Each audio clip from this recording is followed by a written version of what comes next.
Happy Tulip Tuesday. This is the day we share timely tips for the tulip bunch. Today, we're talking practicality, bucket cleaning. Not the favorite thing for all of us, but an absolute necessity.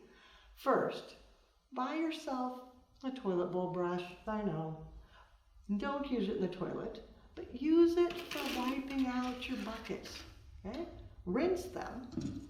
Then, using DCD, it's my new favorite cleaning tool, spray down the inside.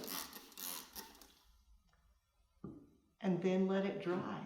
You don't need to rinse it. You don't need more scrubbing. You just clean it out, swish it around, spray it, let it dry, and then that is ready for your next batch of flowers. It doesn't hurt. It never has to be rinsed out. I know, you're going to have to test this yourself, but we've been using it here at the Floral Design Institute for several years, and I can promise you, it makes the flowers last longer. Do you want more?